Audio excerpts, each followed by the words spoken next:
બનાસકાંઠાના ખેડૂતની અનોખી દાસ્તાન।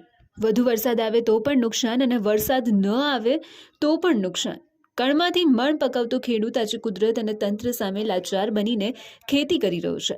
સુખ દુઃખ નફો નુકસાનની વાત ભૂલીને જગતના પેટ સુધી અનાજ પહોંચાડતા ખેડૂતની વેદના કંઈક અલગ છે। જુઓ અમારો વિશેષ અહેવાલ ખેડૂતના કર્મની કઠિનાઈ।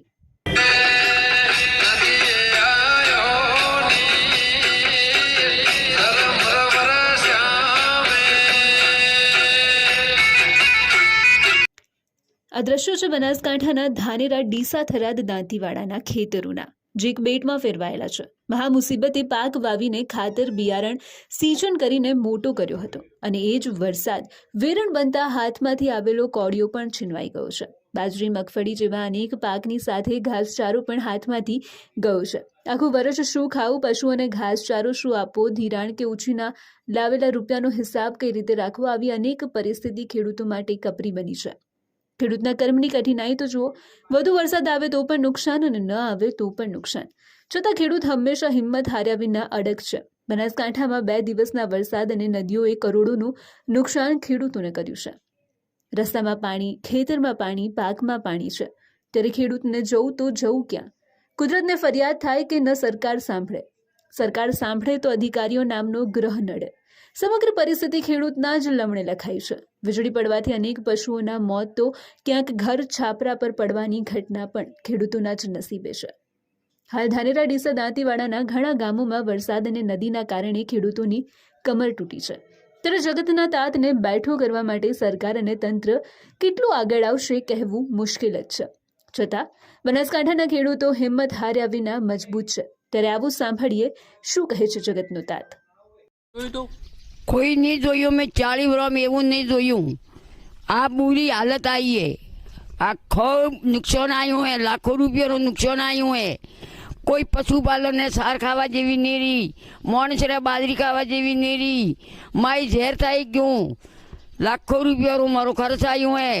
અમે બે ગયા, ખૂબ અમે કોઈ મારી હાલત બગડી ગઈ है। વરસાદના કારણે ભગવાનને જે ગમી ગયું એ સારું, ને એના કારણે અમારું બધું વાવેતર બગડી ગયું। ઘાસચારા માટે, ઢોરા માટે કામની નહીં બાજરી, અને ખાવા માટે બી કામની નહીં બાજરી, બધી બગડી ગઈ છે વરસાદના કારણે અમારું બધું। ધાનેરામાં રેલ નદીએ નદીના પટમાં આવેલા ખેતરની દશા અને દિશા ખરાબ કરી છે। નદી કિનારે આવેલા દેવકરણ પટેલના મકાનની દિવાલ પડીને 8 લાખનો બોર ફેલ થયો છે। માંડ જીવ બચ્યો એટલે ગંગાજી નાયા। આ સમાન સમગ્ર મુદ્દે સ્થળાંતર બાબતે અનેક અધિકારીઓ, આગેવાનોને લેખિત અને મૌખિક રજૂઆત પણ થઈ હતી, છતાં નક્કર કાર્યવાહીના બદલે દિલાસો જ અપાયો અને પરિણામે ખેડૂતની વેદના આવી સામે કે આમ ને આમ દિલાસામાં જીવન કઈ રીતે જીવવું? કંઈક તો કરો સરકાર। અહીંયા જીવની સાથે જાન માલનું નુકસાન માથે ઊભું છે। તો કે મારે પણ આવ્યો તો ઓરડા દાતા રહ્યા, બોર 10 લાખ રો દાતા રહ્યા, મારા આખા ઘર વખીરી દાતી રહી। હું આ પડપૂરી લઈને રહ્યા બાયરા। હવે એનું શું કરવાનું સરકાર રે? તો આ ચોથી વાળા પાણી આવ્યું તો અમે રહ્યા પણ હવે કે મારે ગતું રહે એવું નથી। મારી સરકાર કાતો તમે જે અને 10 લાખ રો મારે બોર જો મારે 5 લાખ નું નુકસાન છે। ઓલું બાધું મારો ઘર વખીરી બાધું દાતુરી અમે પડું નેર્યા। વાત કરીએ જનપ્રતિનિધિ, એક ધારાસભ્ય એટલે રાજા ગણા છે તાલુકાનો, અને રાજાની પણ જવાબદારી હોય છે કે પ્રજાની સુખ દુઃખમાં સાથે રહે। લેટર લખવો એક ગૌણ બાબત છે, પણ સરકારમાં ઉગ્ર રજૂઆત કરવી જોઈએ, અને ધારાસભ્યએ પણ પોતાની જવાબદારી બને છે કે સરકારમાં રજૂઆત કરીને જે નુકસાન થયું છે તે આગળ ખેડૂતોને વળતર મળે। પણ મને કે સાહેબ, આવી કપરી પરિસ્થિતિમાં આપણી પણ ફરજ બને છે। અમે પણ આપણા ઉપર એક આશા રાખીએ છીએ, આપ પણ એક સરકારનો ભાગ છો, માટે વહેલી તકે જે આપણા વિસ્તારમાં જે નુકસાન ગયું છે તેવા ખેડૂતોને યોગના કારણે કે અમારે બાજુમાં એક ભૂંકણ તળાવ છે, એ પણ સલકાતા, એ પણ અમારા ખેતરમાં આવીને જેનું પાણી બહુ વધ્યું, એના કારણે અમારું પણ ધોવાણ ખેતરનું થયેલ છે। તેથી સરકારશ્રીને એટલી વિનંતી કરું છું કે અમારું જે વળતર છે, જે બિયારણ જેવા પણ પૈસા રાખે છે અને નેટ કરીને ગુજરાન ચલાવે છે ખેડૂતો, કે એમને પશુ હોય તો પશુને પણ નાખવું તો પડે ને, ત્યારે દૂધ આપે છે ને। ધાનેરામાં વરસાદના કારણે રોડ રસ્તા તૂટ્યા છે, રસ્તા પાણી થયા છે। શોપિંગ સેન્ટરની સાથે સોસાયટીમાં પણ પાણી ભરાયા છે। મીડિયાએ મુદ્દો ઉપાડતા તંત્ર દોડતું થયું તો સ્થાનિક અને અધિકારીઓ વચ્ચે ચકમક પણ જરી। સમગ્ર ઘટનામાં મૂળ સામે આવ્યું કે યોગ્ય કામગીરી ન થતાં તાલુકાની આ સ્થિતિ સામે આવી છે.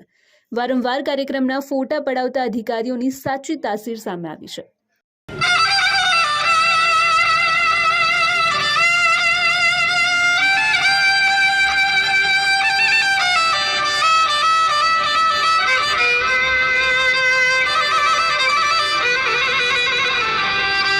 અમારે ખેતી કેવી રીતે કરવી, કેવી રીતે ગામમાં જવું, આ ઉપર દંડનું હોય નદી હેડે અમારે કેવી રીતે ફરવાનું બહાર, અમારે અવારનવાર રસ્તો ચાલુ કરો તમે.